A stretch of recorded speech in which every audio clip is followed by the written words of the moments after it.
दिनांक 31 डिसेंबर 2024 रोजी अकोट शहर पोलीस स्टेशनची वाहतूक शाखेचे हेड कॉन्स्टेबल पंजाबराव कराळे सेवानिवृत्त झाले आहेत. कराळे यांनी पोलीस प्रशासनाला 31 वर्ष सेवा दिली. त्यांच्या सेवानियुक्तीचा कार्यक्रम अकोट शहर पोलीस स्टेशनमध्ये संपन्न झाला.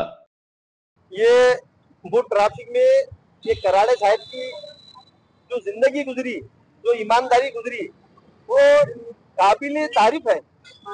मैं ये हमारे मेजर भी है राजपूत साहब, ये बाकी स्टाफ की भी है, हमारे अमन है, ग्राम पंचायत के सदस्य, ये बाड़ू धर्म है, ये हमारे सरपंच है।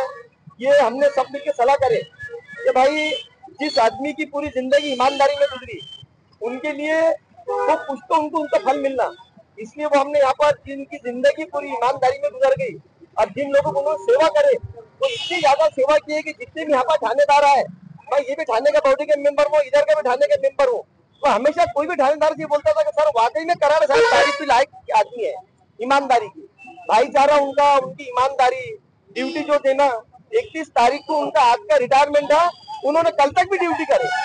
तो मैं ऐसे आदमी को वाकई में मैं उनका शुक्रिया अदा करता और मैं ईश्वर अल्लाह से प्रार्थना करता हूँ कि अल्लाह ताला उनकी इसके बाद की जो जिंदगी गुजरे, उनकी बीवी की, बच्चों की, उनकी पूरी फॅमिली की हमेशा खुशी से गुजरे।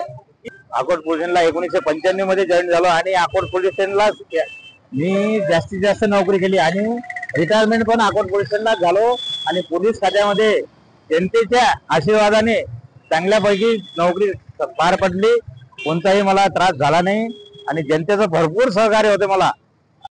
यावेळी उपविभागीय पोलीस अधिकारी अनमोल मित्तल, अकोट शहर पोलीस स्टेशनचे ठाणेदार अमोल माळवे, ग्रामीणचे ठाणेदार किशोर जुनगरे यांच्या मार्गदर्शनामध्ये अकोट शहर पोलीस स्टेशनचे एपीआय अंधारे यांच्या हस्ते शाल व श्रीफळ देऊन सत्कार करण्यात आला.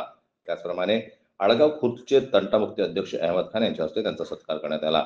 यावेळी दिनकर सोनोने, अमन गवई, विशाल गावंडे, नीलकंठ गवई, बाळू धर्मे, बबलू एसके, अहिला साधी उपस्थित होते. जनमत लाईव्ह न्यूजसाठी देवानंद खिरकर यांची रिपोर्ट अकोटहून.